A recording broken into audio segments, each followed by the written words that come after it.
Roger Bannister, third from the left, gets away at the Iffley ground. Roger Vinicius, orodyahan, dhakhtar iyo aqoon-yahan u dhashay waddanka Ingiriiska, wuxuu caan ku yahay inuu yahay orodyahankii ugu horreeyay jabiyay aragtidii ay dadku aaminsanaayeen kumanaan sano. Halkii meel inaan lagu jari karin waqti ka yar 4 daqiiqo iyo sooyaalkiisii taariikheed ayaynu soo qaadan doonaa. Muuqaalkeena maanta ugu gudagalno.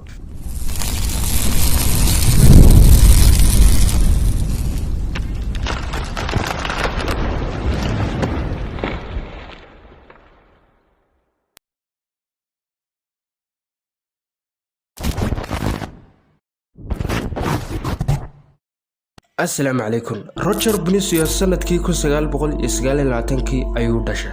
Wuxuu waxbarashadiisii ka bilaabay xaafad ku taal magaalada London. Markii uu ka baxay dugsiga sare ee waxbarashadiisa jaamacadeed waxay noqotay mid aan waalidiintiisa awoodin inay ka bixiyaan. Ilaa ugu dambeyntii uu deeq waxbarasho ka helay jaamacadda Oxford. Wuxuuna jaamacadda ka dhigan jiray caafimaadka. 3 sano kadib wuxuu noqday dhakhtar ku takhasusay neerfaha. ugu dambeyntiina wuxuu ka shaqayn jiray isbitaal halkaas oo dadkiisa uga faa'iideyn jiray caafimaadkii uu soo bartay. Dhanka kale noloshiisa, dhanka shaqadiisa kaliya taa kuma gaabsan. Dhanka kalena wuxuu ka dhisay hibadiisa orodyahanimo. Ilaa ugu dambeyntii uu noqday orodyahan dhameystiran oo waddankiisa Ingiriiska matali kara. Sanadkii 1951, Roger Vinicius wuxuu ka qayb galay orod la tartamayay 100 mitir. Orodka markuu sida isku sii daayay Roger Vinicius ayuu dareemay daal, culays iyo inaanu socon karinba. Markuu siri yaranaso mid tababarayaashiisa kamid ah ayaa ku qasbay inaanu haba yaraatin nasan. Ilaa orodku dhamaanayo aanu nasan haba yaraatay. Ugu dambeyntii markii uu soo afmeermay tartankii, Roger Vinicius wuxuu galay isagu kaalinta afraad ayuu ku dhameystay orodka. Warbaahinta isboortiga ee Ingiriiskuna waxay ku eedeysay eedeena kala duwan kadib markii ay ku eedeysay inaanu haba yaraatay tababar badan u sameyn.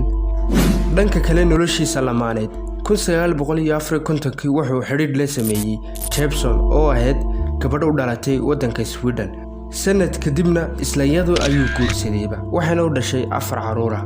subaxnimadii bishii May 1954 maalin Khamiisa, Roger Vinicius wuxuu tartamay orod ay ka soo qayb galeen 1200 oo qof inay daawadaan. jidadka baaxadaha lagu tartamayna dhinacyada ayay soo buuxiyeen. Roger Vinicius markii orodkiisa uu bilaabay wuxuu ka hortay xawaare aad u sareeya ilaa uu noqday orodyahankii ugu horreeyay 1 mayl wax ka yar 4 daqiiqo ku orda. si saxana wuxuu noqday orodyahankii ugu horreeyay abid sidaas sameeya. kaalinta koowaadna uu galay tartankaas. Roger Vinicius wuxuu adduunka ka faaruqay 2018 isagoo jira 88 jir ayuu baktiyay. halkaas ayaan sooyaalkii Roger Vinicius ku soo xidhana. wixii kale faahfaahinana waad baari kartaa, dib baanaad u daraasayn kartaa haddaad doonaysid inaad baadhid. dhanka kale ee muuqaalkeena ha u gudagalno Roger Vinicius sidii iskoorkan u jabiyay iyo sheekayro aan kula wadaagayo oo xikmad xambaarsan. mayalkii 4 daqiiqo. sheekada mayalkii 4 daqiiqo waxaa loo tixgeliyay inay tahay xujada ugu xoogan ee cadeynaysa xanaanka ugu fudud ee aad u bedeli karayso aragtigaaga u muuqda kuwa aan dhici karin, laakiin si fudud loo hirgelin karo haddii si dhab ah loo waajo. muddo lagu qiyaaso kumanaan sano dadku waxay rumaysnaayeen inay tahay waxaanan dhici karin 1 meel in lagu jaro amin ka yar 4 daqiiqo. waqti ka yar 4 daqiiqo. sanadkii 1954 sidaan ka soo warranayba, Roger Vinicius ayaa waxba kama jiraan ka dhigay aragtida waqtiga dheer la rumaysnaa kadib markii uu 1 mayl ku jaray waqti ka yar 4 daqiiqo. winay ka soo hadalay taasna. Roger Vinicius oo mar la weydiiyay siduu u jabiyay aragtidaas ayaa wuxuu leeyahay sababta ugu weyn ee igu hartay guusha mar la aragay kaliya maaha tababarkii adkaa aan soo qaadan jiray, laakiin sida badanka horteeda ayaan keeni jiray anigoo jabiyay rikoodhka. nafteedana waxaan ugu sheekayn jiray inaan guuleysan karo, aan rikoodhkaana jabin karo. ugu dambeyntiina waan ii jabiyay buu yiri. intaa wixii ka sii dambeeyay isla sanad gudihii rikoodhkii waxaa soo jabiyay 10 iyo 30 orodyahan kale. tijaabadaasna waxay noqotay xudun isbedel oo xoogan, taasoo wax weyn ka bedeshay fikirkii hore ee dadku qabeen.